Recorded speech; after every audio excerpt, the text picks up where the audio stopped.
Hello guys, welcome.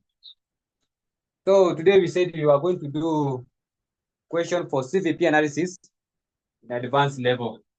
So in advanced level. Now we shall open our past paper. We shall open our past paper for advanced level and see what are some of the questions that we can find. Hopefully we shall have the net will be okay. Hopefully, but I think it will be fine. Now let's open our past paper from last sitting. Ukiangalia. Now I hope hizo maswali huwa nawapatia, I hope muwa mnaziangalia. Kwa sababu maswali zitakuja tu hivyo hivyo. So you do as many questions as possible so that you can determine different type of questions. So we can have different type of questions in one concept. The concept can be modified. So you need to have the concept. So you need to have the concept. So kindly make sure you go through all the questions that we always post, or the one that who are funny, or tunapenda kama assignment. So kindly make sure you go through them, because that one will help you a lot. So we say today we are going to do CVP because we have the notes and we know the CVP for both multiple and single product. Then it will be prudent for us to handle some questions in our past paper. So it might be get hotter, but compose yourself.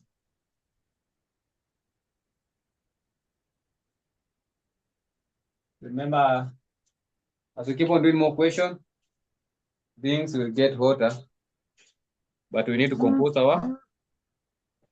ourselves. Now, last sitting, there was no question concerning CVP. So last sitting, there was no question concerning CVP. We can try April 2024.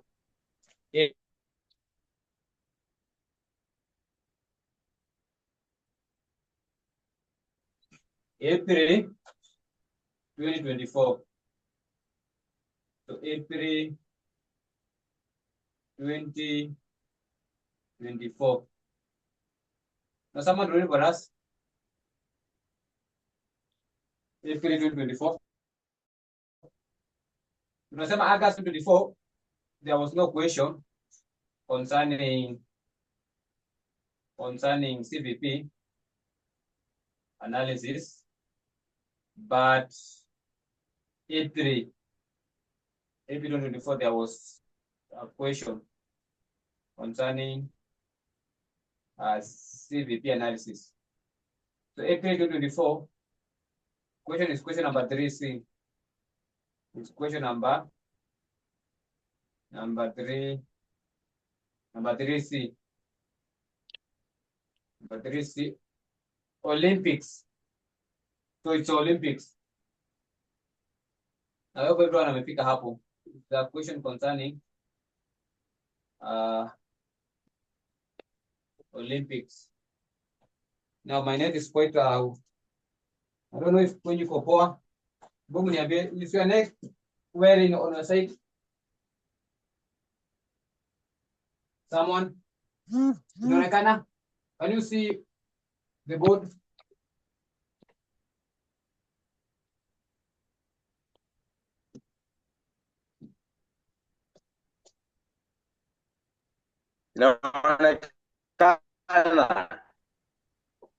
Sawa, kama inaonekana, that one is okay. Now, let me read the question. And the question reads, Olympics Ltd assemble and sells a single brand of luxurious vehicle branded Beaver. The following data has been extracted from the current year's budget. You have the contribution per unit, total weekly fixed costs, weekly profits, contribution to sales ratio we have been given. Additional information. The company's production capacity is not being fully utilized in the current year, and 3 possibility scenarios are under consideration. Each scenarios involve reducing the unit price of all the units sold with an expected consequential effect on the budgeted volume of sales.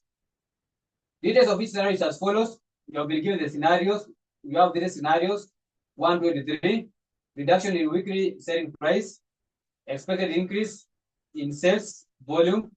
The company operates using the GIT system that one used in MA. The GIT system, that one is not a new thing. And hold no inventory on finished goods.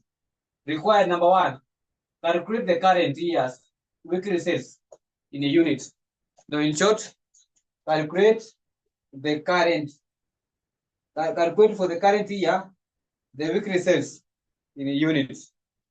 The weekly sales in units. Now calculate the current. Now in short, wanakwambia you find the BEP. So in short, wanakwambia you find the BEP. Si kama inaonekana pen yangu iko very dim. Let me use another pen for now. Itaonekana. So in short, kwenye unauliza here, you find the BEP of the sales in units. So X means units.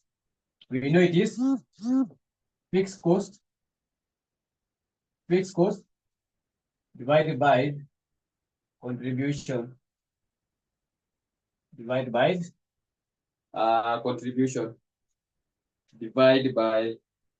contribution. Now what's up? Now the current. Now remember the current. You need to add the target profit. So what is the targeted profit? So question rate per Jew. If we go per Jew, the company has a weekly profit of 220. Can you see it? So we have a weekly profit. So we need to add that profit. So fixed cost plus profit. So we shall deem it as targeted profit. So we divide it by contribution. We divide it by contribution. Let us see.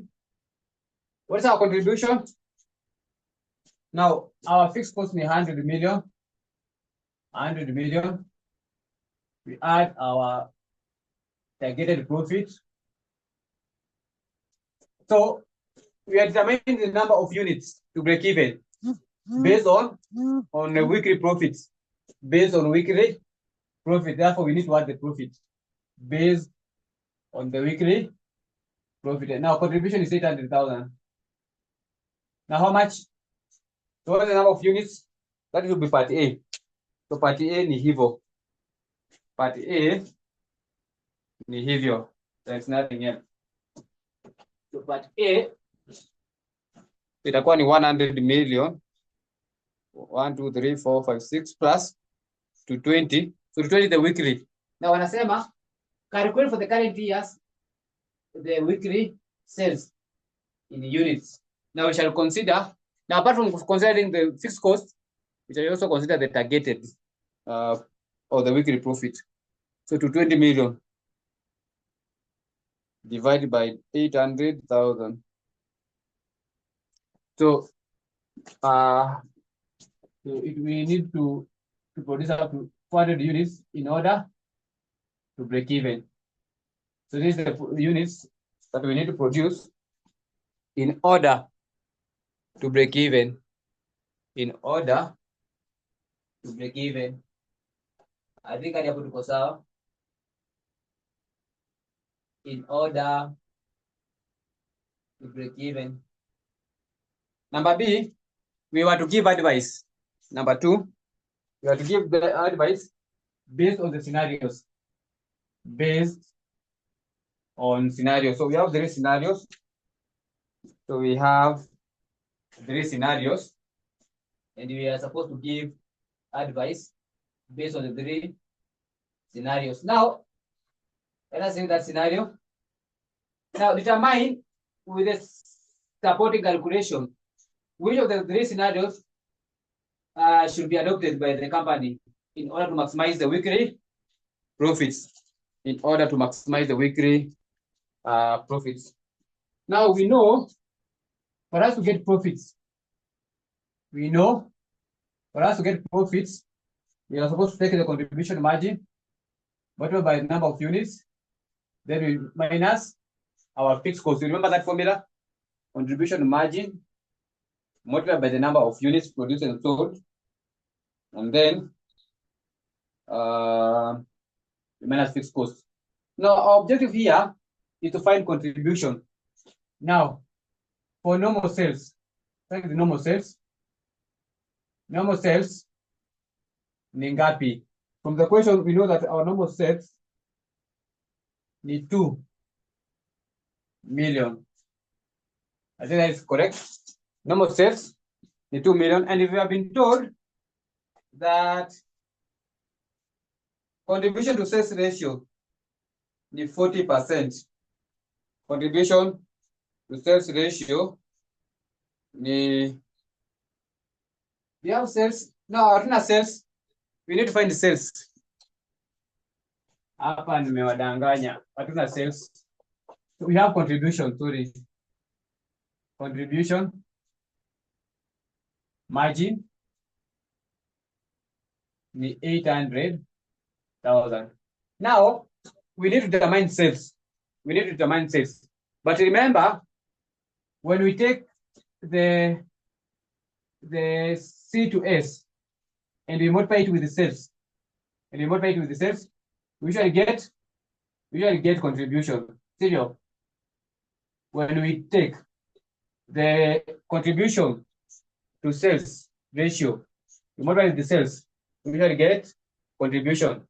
Now, from the question, I've been given that contribution to sales is 0.4. We multiply with the sales, which we don't know, we shall get our contribution as 800,000. Now, what will be our sales? Now, someone tell me the figure for sales. So, what will be our sales?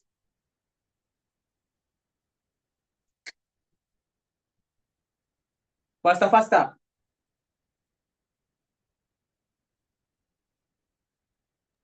2 million. Yes.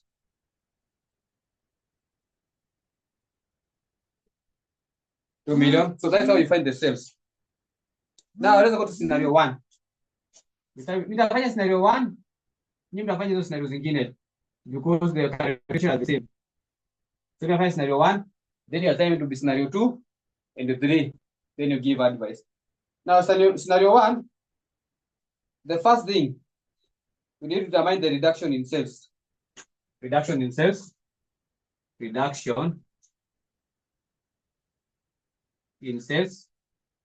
Now, walisema ya reduce na ngapi? Na 2%, meaning our new sales is 98% of 2 million. So what will be the amount of sales if it reduced by 2%? The new amount of sales itakuwa 1960. The sales ama ni selling price ina reduce? Yes. The sales ama ni selling price ina reduce? Hii ni selling price. Lakini nimeweka sales. Jua ni hiyo ni selling price. Ukiangalia pale juu tumetoa hii sales from contribution units. Kumbuka ilikuwa ni units. So hii ni sales. So this one in short is selling price per unit. In short, this one is selling price per unit. So how to get the reduction in selling price per unit? Okay, what I need is selling price per unit is to confuse. So reduction in selling price per unit in reduce na 2%. So new selling price per unit, the 98% of the original sales, 2 million. So we shall have 1960. Now, new contribution ratio, new contribution per unit. Now we know contribution to sales is 0.4. So we take 0.4 times 1960. Now this will be the new contribution. Now what will be the new contribution? Itakuwa ni 0.4 times 1960,000. So 784,000. 784,000. So this one, remember, is per unit. Per unit. Now units, our units. Now our units, the only units we have here, it is this one that we have determined. So we know it is 400 units. Now kwa sababu anasemaje, what will be what will happen to units? Will it increase or reduce? What happens to the units from the question?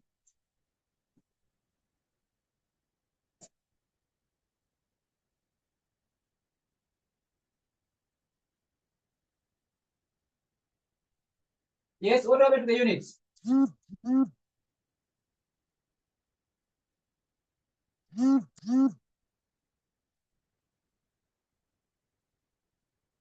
They will increase.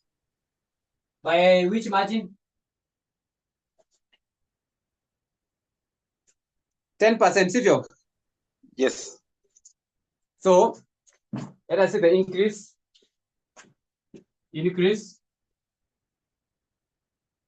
in units. So itakuwa ni 110% times 400, so that we know the units increase. So itakuwa ni 110% times 400, which will be equal to 440. So kumaanisha itakuwa ina increase na 10, itakuwa ni 100% plus the increase in 10%. Itakuwa ni 110%. So the increase in units, the new increase, so the new units, increase in units, itakuwa ni 400. Now let's get our profits. Now our profit, we know is a contribution margin. So we are using this formula. Where is it? We are going to use this formula hapa. Unaiona hapa. Now it is equal to contribution margin. Where is our contribution margin? Ndio hii hapa. 784,000. We buy the increase in units for 40. But remember to raise our fixed cost. It was 100 million. Now, how much is that? How much is that? Itakuwa ni 784,000 times 440 minus 100 million. So mimi napata Kenya shillings 244,960 million. Now you need to go to scenario 2. But remember, you also need to calculate the normal scenario. Yaani nifanyie hapa, and then you mtafanya scenario 2 and 3. So normal scenario, also you need to know for normal scenario, profit ni ngapi?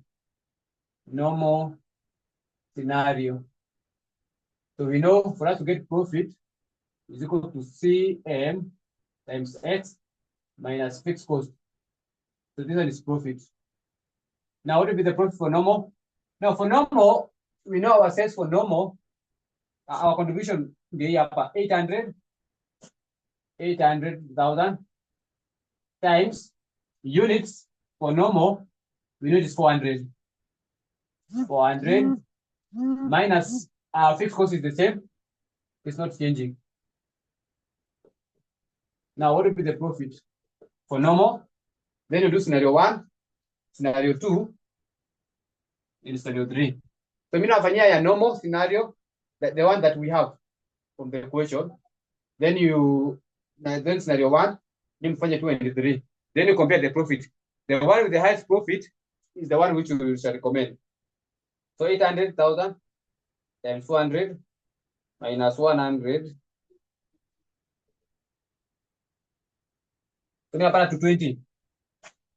to 220 to Kenya shillings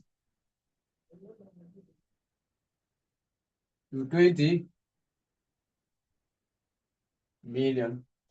Now, so you can you do scenario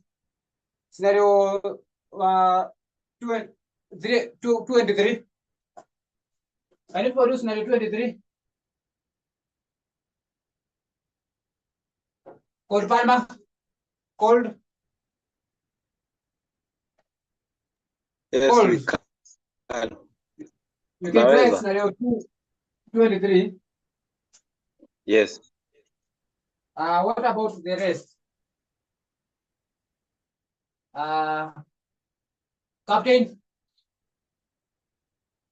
Tunaweza. Yes. So nimefanyia normal scenario. You do one. You do 2 and 3. So nimefanyia normal and scenario 1. Let's go to another question. Let us move on to another question.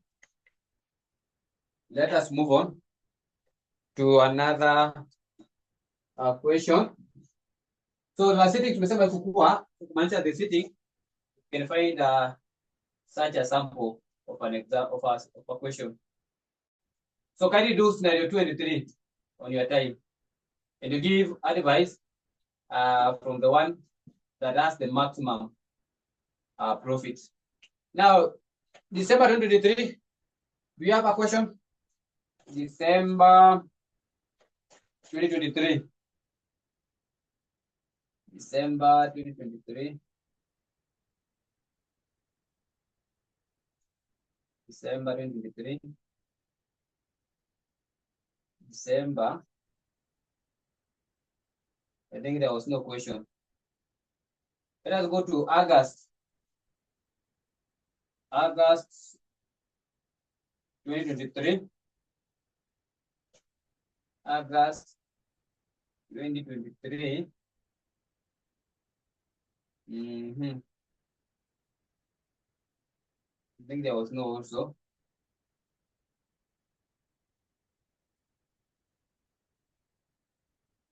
So I got no mix.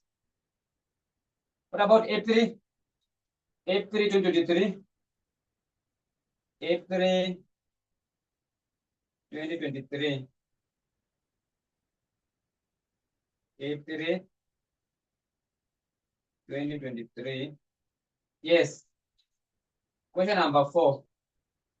April 2023. Question number 4B. April 2023. Question number 4B. April 2023. Question number 4B. Question number 4B. So April 2023. Question number 4B. Question number 4B. So allow me to wrap the board. We see that one. How we can handle it. Now I think that one is fine. Hiyo haina mambo mingi. So we have 3 options. Now let us see what they required us to do. What they required us at least to do. Now this one was for April 2024. Sikuwa nimeandika juu, but for April 2024.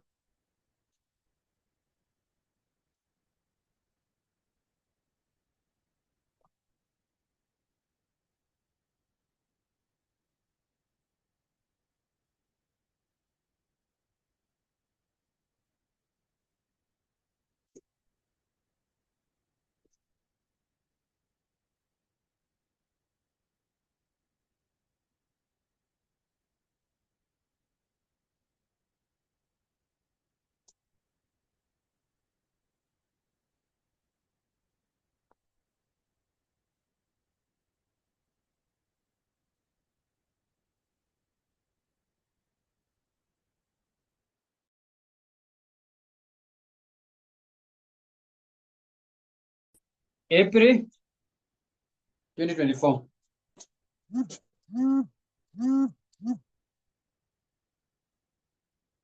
Not 2024, April 2023. Question number 4B. So that one is correct. Now, let me read the question. So shall allow me to read the question. In case you have a question, you can talk. So it's open to everyone. Now fix it. Fix it. Fabricators Ltd has been facing a lean financial spend for the past 2 years. The profit has been declining steadily, and the results of the proceedings here showed a loss of 2 million. This is the first time the company has reported a loss in its 10 years history. The chairman and the board of directors have been deliberating on the remedial steps to implement to arrest the situation. Three competing proposals have been suggested by the key task force set up some months back, aimed at boosting sales and improve efficiency of the operation in the current year. As a member of the task force, you have been invited to attend the next board meeting to deliberate on the proposals. The following information is available to you. Number one, targeted profit for the current year is 4 million, regardless of the proposal being adopted. Number two, the company has a fixed cost of 20 million per year. The company can sell up to a maximum of 12,000 units of its product in the local market and unlimited quantities in its neighboring countries. For the sales in the local market, units variable cost amount to 5,000, while the sales in the neighboring country has an extra of 500 per unit incurred in transportation expense. Now that is for outside country. The same transfer price of 10,000 normally prevails for both local and the neighboring country. So that is the selling price. So the transfer price, in this case, we shall categorize it as the selling price. Sales for the past years amounted 9,000 units in all markets. The main requirement of the three competing proposals are as follows. Number one, proposal A, the company should improve on the quality of packaging of its products at a cost of 500 per unit. Number B, the company should spend 2 million on an advertising campaign. Number three, the company should reduce the selling price by 500 shillings. Required for proposal A, B, and C, determine the break-even point in the neighboring country in order to achieve the targeted profit.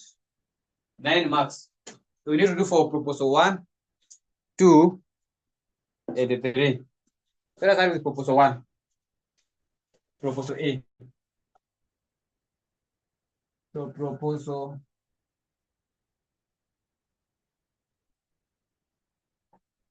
proposal A. Now, remember we had something to do with targeted profit. So they say that each category will be affected with the targeted profit regardless of the situation. Now, the requirement is to determine the break-even point of the neighboring country in order to achieve the targeted profit. Now, we determine the break-even point in shillings or in sales or in Kenya shillings. Now, we do it in form of units. That will be easy for us.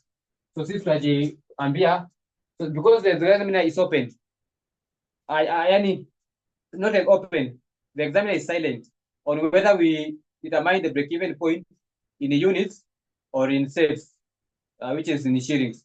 So I just say, so we go with units because that will be easier.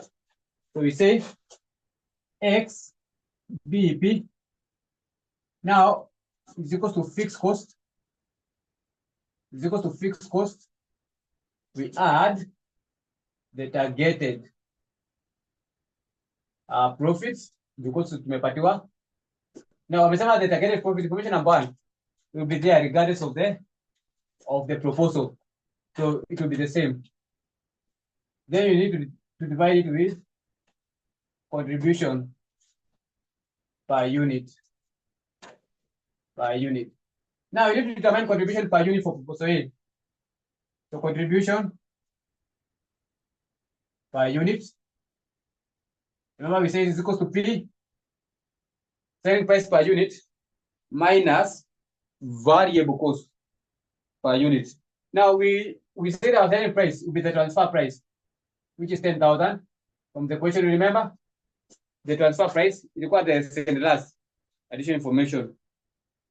Now the variable cost will come 5,000. You come on a 5,000. Let me go back. Information number 3. The company can sell up to maximum of 12,000 units in production local market and unlimited quantities of neighboring country. For the sales of the local market, the unit variable cost amounted to 500,000. So that's for local market. So the proposal A is for local market.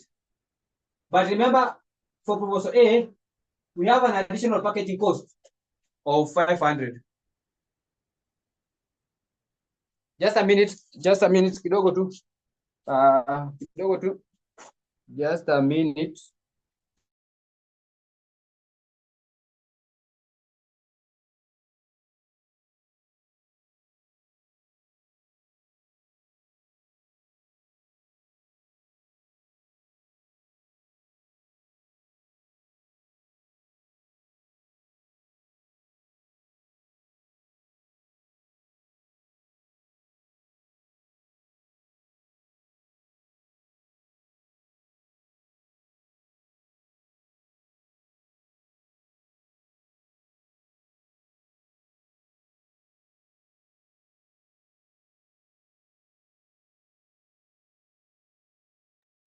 Now, I was saying that we have 5,000.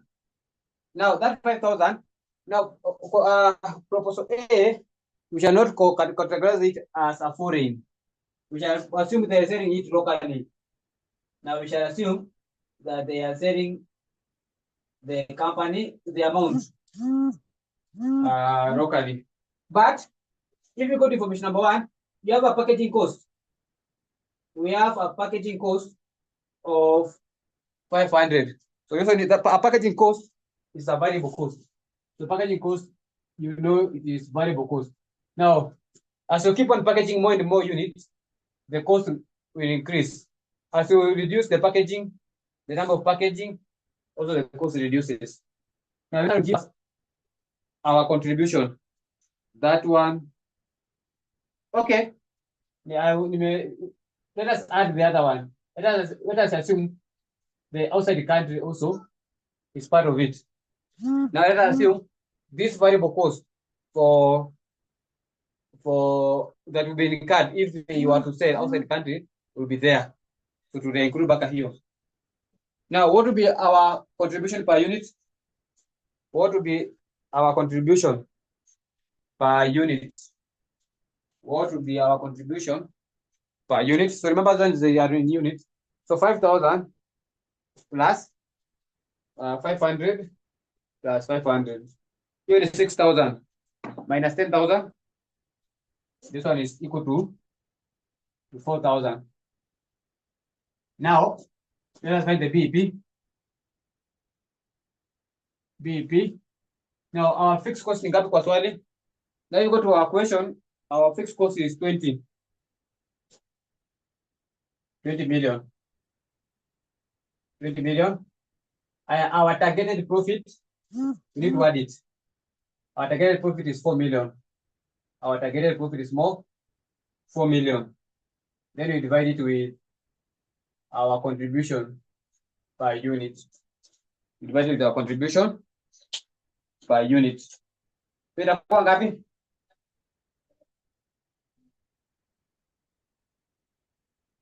So 6,000 units. So this one will be equal to 6,000 units. So we need to sell up to 6,000 units in order to obtain the profit of 4 million. Let's go to proposal B.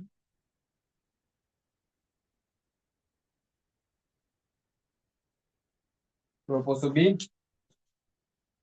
Now we know that X BEP in units is equal to fixed cost plus targeted profit over our contribution margin.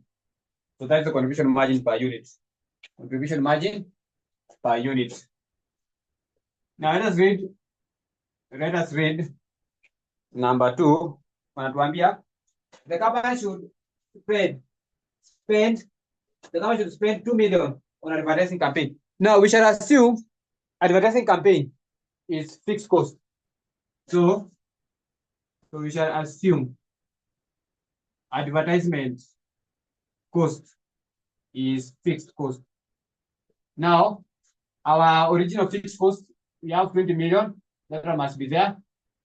We add the new with extra fixed cost that watainka. Amesema ni 2 million. 2 million. But remember also to add our targeted profit. Then we divide it with contribution. Now in this case, our contribution itakuwa ni 10,000 selling price. We minus the total variable cost, which unajua ni 5,000, but itakuwa na 500 moja. The which one? For the foreign. This one, the other one, for foreign itakuwa, if you are to sell outside, hata hapa tunauza both locally and outside. Pia hapa, we are assuming for all the options we have, we are going to assume we are selling both locally and abroad. And therefore the 500 will be there in all. This other 500, kwa hii ya kwanza haitakuwa, because that one was applicable in only option 1, where they said that an extra 500 will be returned for packaging. Now for proposal B, we don't have packaging cost, so we don't include that one there. Haina packaging, so let us not include it. So itakuwa ni 20 million. Itakuwa 26 million this one. Divide by 10 million.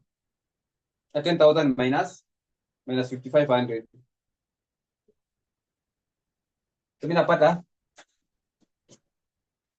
How many units? 5,777.8 units, which you can say it is 5,778 units and 78 units.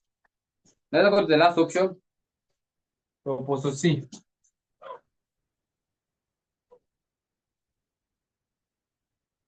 Can you do proposal C as your assignment? Yes. Can you do proposal C as your assignment?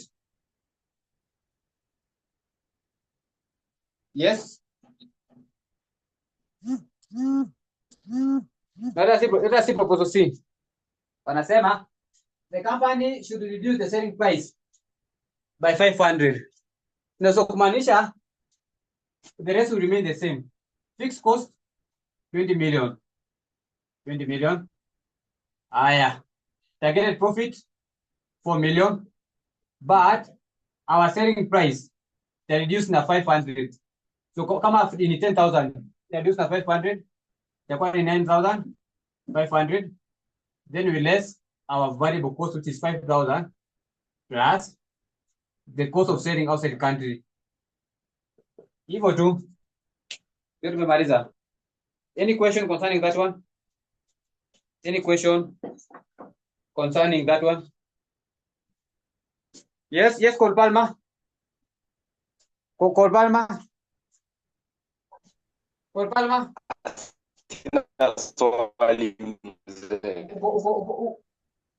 Uko fiti? No question. Yes.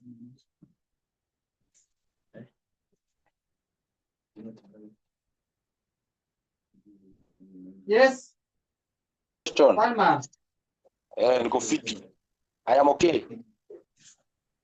Niko sawa. Palma, okay. Captain. Niko fiti. Uko fiti. So what is the answer for that? When you want a calculator, we help them. 6,000. Yes.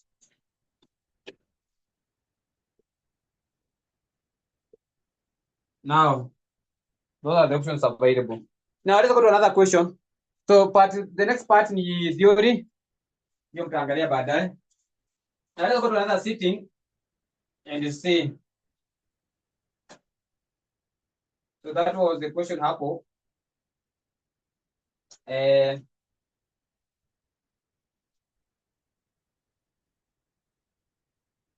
me see. December 2022. Do you have a question? Yes, you have a question, but that one tutafanya tukishafanya inventory or simulation. December 2022, question number 2A. So note it down. December 2022, question number 2B. Put a star. Tuandike simulation. Tukifika hapo, you remind me we do it. So simulation. So that one put a star. Tukifika kwa simulation analysis, that is under inventory.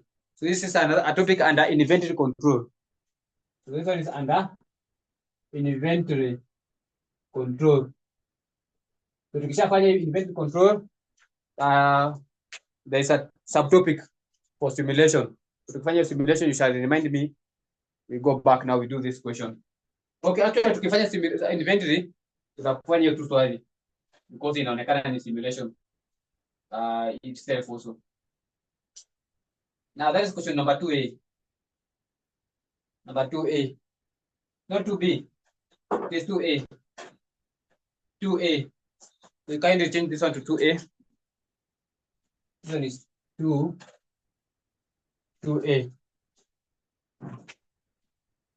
Okay, another one. Let us go to another sitting and see.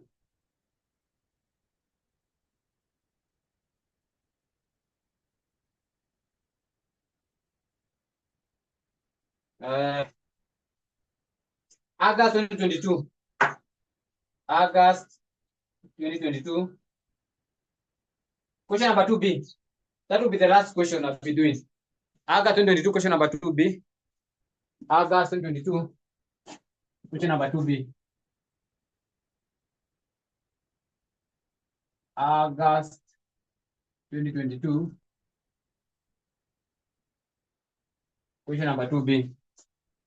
August 2022, question number 2B. The rest of the questions, tutafanya wakati wa revision. The rest of the question, if kuna hayo yenye inakaa ngumu, utaniambia huko nyuma. So that one shall check from the huko nyuma. Then we shall do them.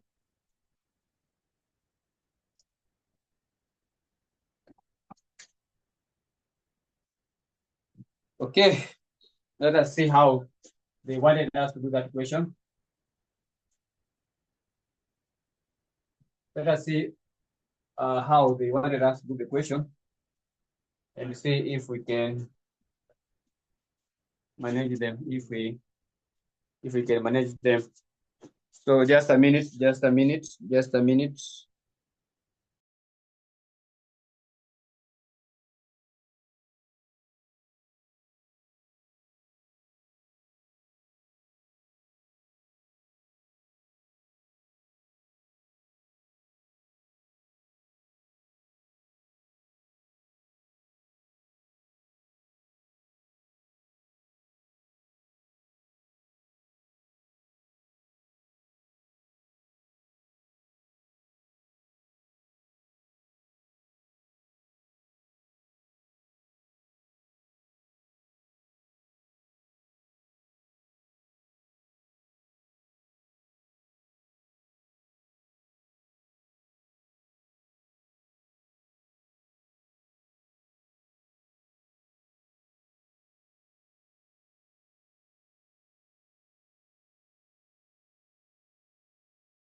Now, so Lenny, let us move on. So tunasema we want to do the August 2022 question number 2B. Let us read the question together. Let us read the question together.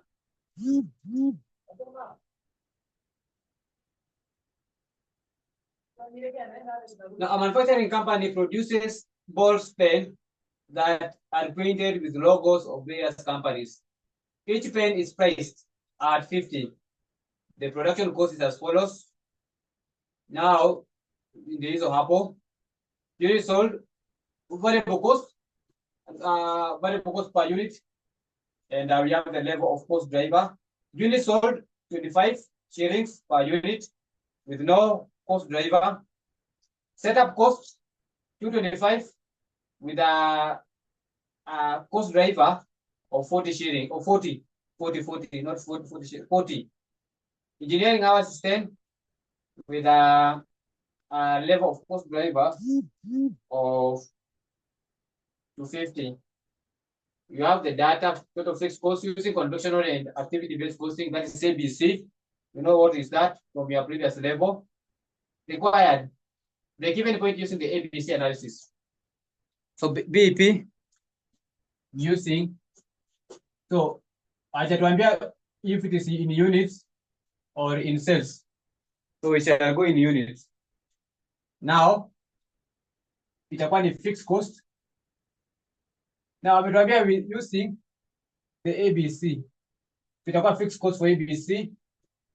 We divide it with contribution. We divide it with contribution margin. Now let's find the contribution margin. CM. Inafufua kwa ni P minus V. Now from the question we have been told that the selling price is 50. 50. Now we need to minus the variable cost. The first variable cost that we have is the unit sold. Do you see it? The unit sold, it is 25 shillings per unit. So 25. The other variable cost that we have is the setup cost. Now the setup cost is 225. Now, but it depends on the number of the setup. So the setup number divided by 40. The other one we have is setup. It's engineering hours, which is 10 shillings, which depends on the cost driver of 250. I know you know how we do it from our previous level. In your amen.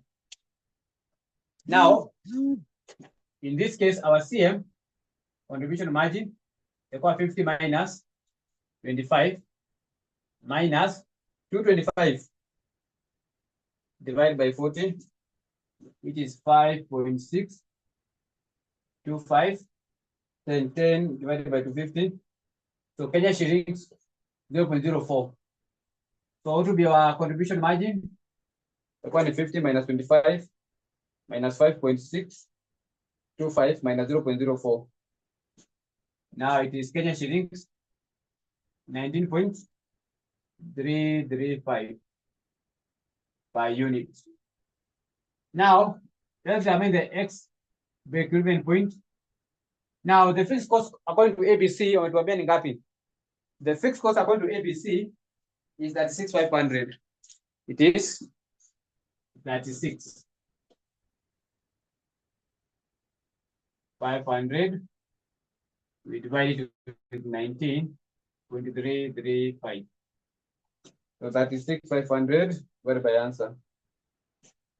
So 1,887.76, which is approximately 1,888 units. That's the units to break even using the ABC analysis. Using the ABC analysis. Any question? Any question? your assignment will be very hard. So your assignment will be very, very hard. So make sure you do it. Your assignment, nilijaribu kuifanya pia mimi chini. So nilijaribu kuifanya. So I have it down here. But I want you to go and try it first. April 2022. So hii nilifanya chini. April 2022 question number 3B. April 2022 question number 3B. That is your good assignment. That one is a very, very good assignment for you people. So ukiweza kufanya swali, then I don't think kuna any swali inaweza kulemea. This one is very comprehensive. So this question is very, very comprehensive. Kuna mambo mingi. So that is April 2022. Question number 3B. April 2022. April 2022. Question number 3B. Now, also, so April 2022. Is it April?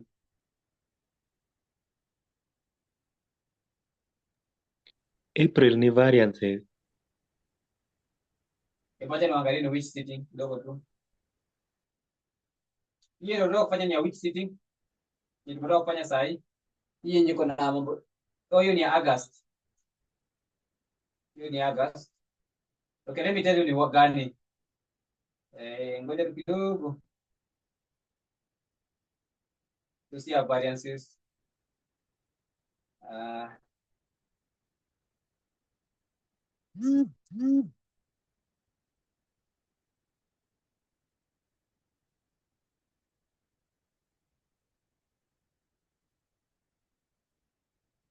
Now,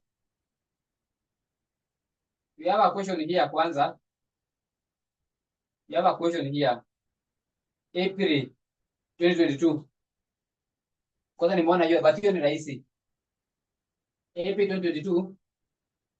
Question number 1D. April 2022. Question number 1D. April 2022. Question number 1D. Question number 1D. So hii but hii si ngumu. 1D. But that is for multi-product. This is for a multi-product. Umefanya a multi-product? Are we done any question concerning multi-product in this level?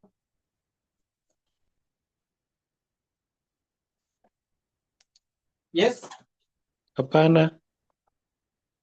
Now we do that one for multi-product. Sivyo?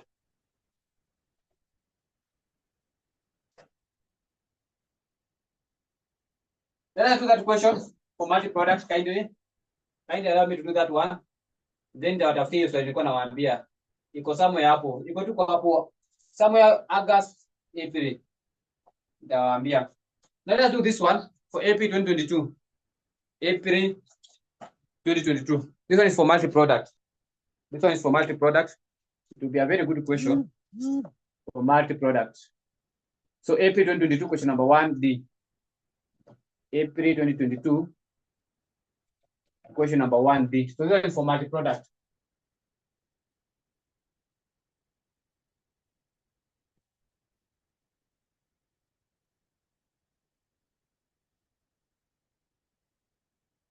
So April 2022.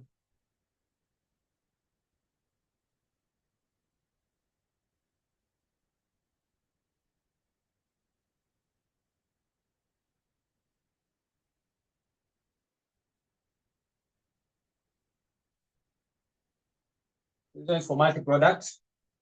It will be a very good one. Pen yangu nimerusha wapi?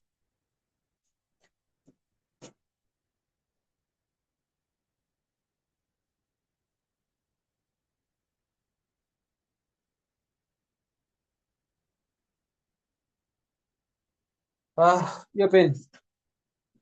Nimetupa wapi? I want the black pen. Now, I hope mnaona sawa sawa. Now let me try and read the question. So let me try to read the question. Now this is what the question says.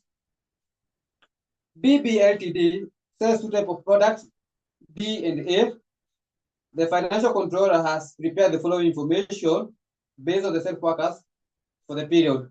So we have the products D and A, sales volume, unit selling price, variable cost, and their contribution, and the total revenue, and the total variable cost. The rest of the item we have fixed cost. If you can see, we have the fixed cost.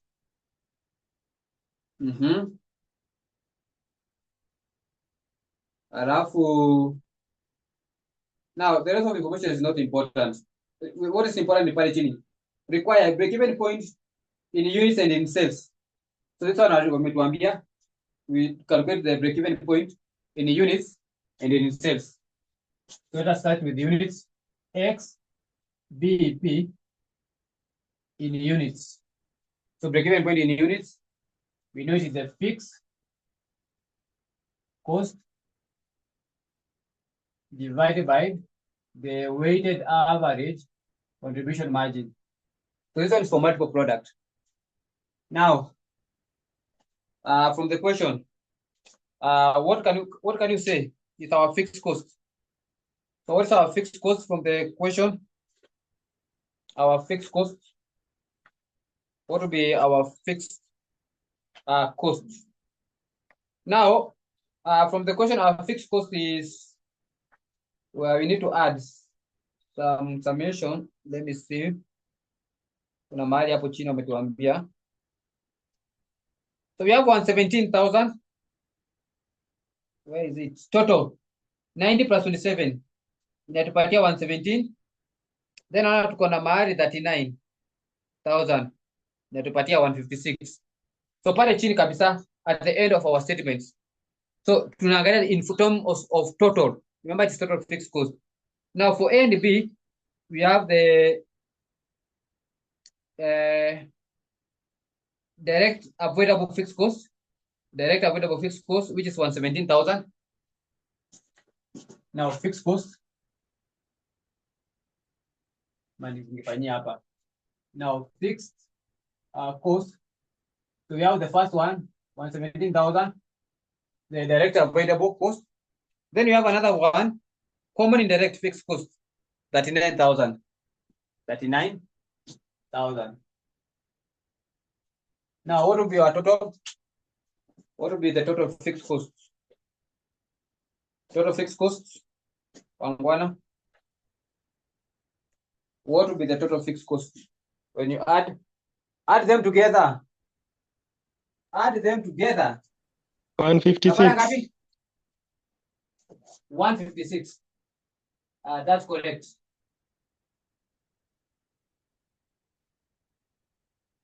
That's correct. 156.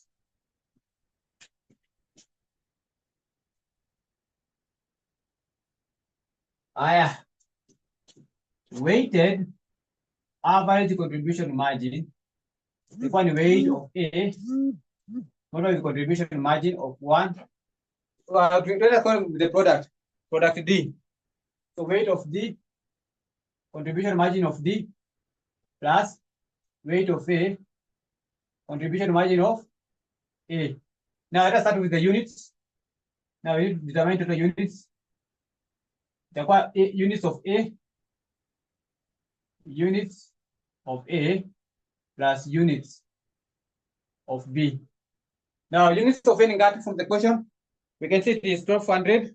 Tukianza pale juu, tukianza kwa swali, tumetupatia units ni 1200 for A and the units for B ni 600. Unaiona? Total inapatia ngapi? Is everyone seeing that? Yes. Now let's find the weight. Now weight of A itakuwa the units of A 1200 over the total, which is 1800. This is equal to what? Now weight of B itakuwa ni 600 over the total 1800. So inakupa ngapi? hiyo inakupa ngapi? So 1200 divided by 1800. So that's 0.0.67. Itakuwa 0.33. Data itakuwa 0.33. Hadi hapo tumeelewana? Tumeelewana? Now we need contribution margin. We need contribution margin. Now contribution margin for A. We know it's P minus V. And remember that is regarding per unit. Now for A, contribution margin for A. So what is the selling price? 300. Hata wametupatia hapo 150. Aya. Contribution margin for B.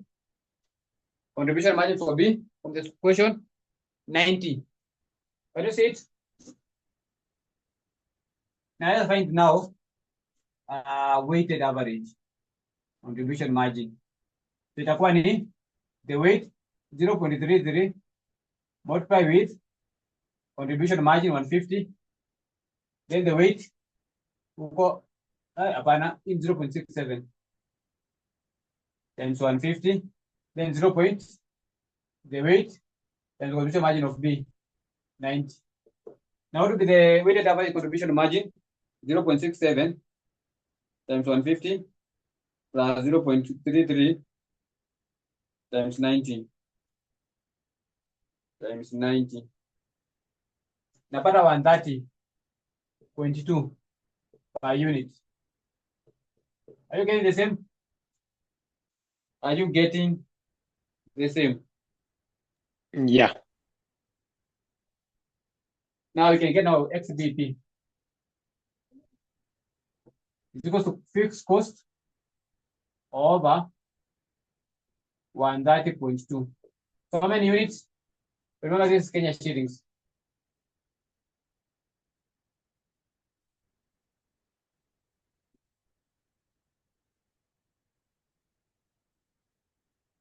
So itakuwa ni 156,000 divided by answer. So mimi napata 1198.15, which is equals to 1198 units. Now you need to find the XBP. Now not X in sales, which is revenue. BP. We know it is fixed cost. We divide it by the weighted average contribution margin ratio. Now you need to find the weighted average contribution margin ratio. We know that the weighted average contribution margin ratio is equals to weight of D times contribution margin ratio of D, weight of A, contribution margin ratio of B. Now weight of D depends with the sales. Now what's our total sales? Now sales, total sales, itakuwa sales for D plus sales for A. Now what's the total sales for A? But by total sales revenue, there is 60,000. There is 60,000. Total sales, there is 60,000 plus for 80,000. So there is 60,000 plus, not for 120, I mean. 120. Then nimepatia for 80,000. So from the equation, nimepatiwa. Kama hajakupatia ungechukua 1200 units, ungechukua 1200 units. Kama angekuwa so asema hajakupatia hii figure. Hii total sales. Unachukua the units, you multiply with the total with the unit selling price per unit. So 1200, what is the unit selling price? Kwa swali ni 300. So 1200 times 300, napata there is 60,000. The other one is 600. You multiply with the selling price per unit, which is 200. So 600 times 200, 600 times 200. Are you getting the same answer? 120,000. No, but we have been given. So we take it direct. Now let's start with the weight of A for the weighted average. Now weight for D, I mean, itakuwa ni 360,000 over 480,000. Then we can do weight of A here, 120,000 over 480,000. Now 120,000 divided by 480,000. This is 0.25. The other is 360 divided by 480. 0.75. Now you also need to find the CMR, contribution margin ratio, for D. We know it is P minus V over P, which we know it is CM over P. Now what's our CM? Our CM D hapa 150. So tunaanza na D over selling price. Selling price mwana kwa selling ngapi? Ni 300. 300. You also need to find the CMR for A. We know it is CM over P. Our CM iko wapi? 90. Now our unit selling price for swali pale, the selling price for unit is 200. Is 200. Now itakuwa ni 150 divided by 300, which is 0.5. 90 divided by 200, which is 0.45, which is 0.45. Is 0.45. Now we can get the weighted average contribution margin ratio. So we know the weight of A is 0.5. No, sorry, the weight is 0.75. There hapa 0.75 multiply with the contribution margin ratio for D, which is 0.5, plus the weight part is 0.25, plus the CMR 0.45. Now, what will be the final figure? 0.75 times 0.5 plus 0.25 times 0.45. Now, what will be the figure? 0.4875. Now add BP is equal to our fixed cost, which will remain the same, over 0.4875. 0.4875. So 156,000 divided by answer. So itakuwa Kenya shillings. So this is Kenya shillings. 20,000. Any question? That is part A. The other one is for part A. Now part B, wanakuambia, what if now the mix is 1:1? Now when the mix is 1:1, remember when the mix is 1:1, itakuwa ni 0.5 for D, and A itakuwa ni 0.5. Now what do you change? The rest will remain the same. What will be changing the weight. So hapa weight yako, for example, ukuja hapa, this weight unatumia 0.5 na hapa 0.5 for part B. For part B, same to here. The weight here hapo unatumia ngapi? 0.5 na hapa the weight unatumia ngapi? 0.5. So hakuna calculate the weight. So the weight, hakuna calculate the weight. So itakuwa 0.5, 0.5. So the mix. So if we assume that the mix will be 1:1, kumaanisha ni 1 plus 1. So kumbuke 1 plus 1 is equal to 2. So 1/2 for D, na 1/2 for A, which is 0.5, 0.5. So you repeat the same tumefanya, but kwa weight una change. The rest itakuwa the same. This one itabaki 150 na 90. Penye na change hapa ni 0.5, 0.5. Hapa everything will remain the same. Itabaki 0.5 na 0.45. What is be changing is the weight 0.5, 0.5. If you assume it will be the ratio of 1:1. Hiyo iko sawa? Hiyo iko sawa? Ani? Ujaongea leo?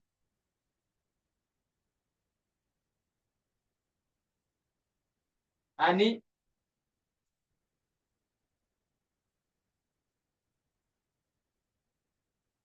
Yes. Ani hiyo iko sawa? Part B, the mix.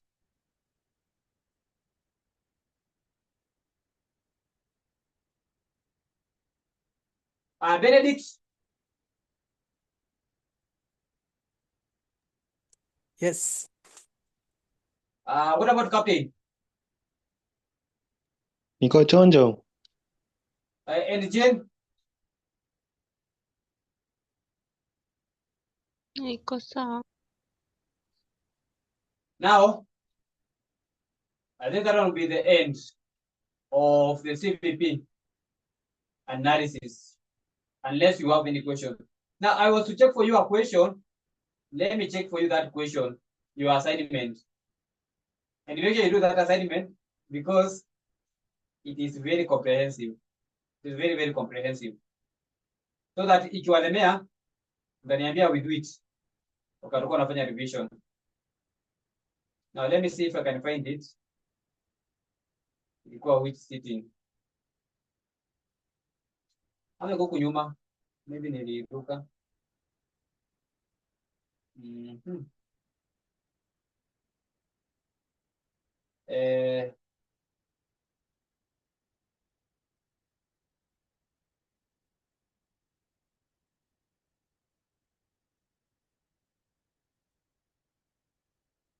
Ndawatafutia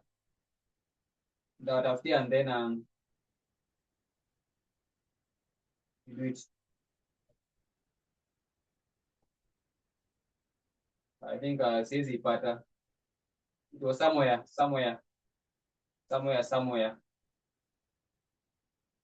It's a very good question. It's a very, very good question. But let me look it for the last time. In case nikose, then nitaangalia nitawaambia ni ya which city. But ilikuwa huku mwanzo. Ilikuwa za huku za April something. April something.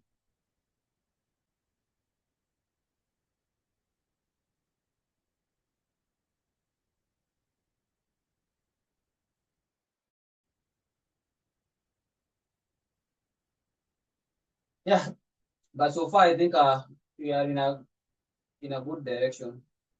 So far, so we are in a good direction. Make sure you review everything that we have been doing. So make sure you review them. So those items are very, very important. So make sure you keep reviewing. So make sure you keep reviewing. So make sure you keep reviewing. That is the most important thing. That is the most important because you shall be remembering some concepts. Can be remembering some concept by reviewing. For some concept which unaweza sahau, but we should keep on reviewing. Then it will be easier for you.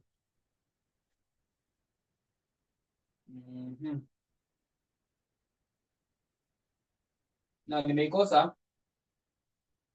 So I will tell you which sitting later. I will tell you which sitting starts later. So we shall start from routine decisions. So that's the next topic we need to jump in. So that is the routine decisions. Routine decisions. So let me write it somewhere here so that you can see it. Our next topic, non-routine. Non-routine decisions. Non-routine decisions. So these are the decisions available to the finance manager. that they should make occasionally. So those decisions that they need to make occasionally, so it shall be it's our next move. And remember, it's also in a May. Remember, you did application of marginal costing in a May. So those applications of marginal costing are the non-routine decisions in this topic, in this advanced level. So they call it non-routine decision. In intermediate, they call them application of marginal costing.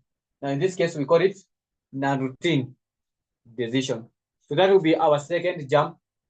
And I saw there was a question last sitting concerning non-routine decision. And we shall start with that question from last sitting. That is when we meet. That is when we meet. Now that is all about it today. Let us meet on Friday.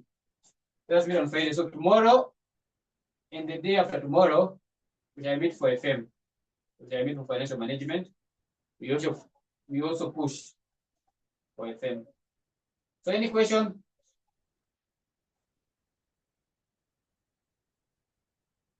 I think no one has a question.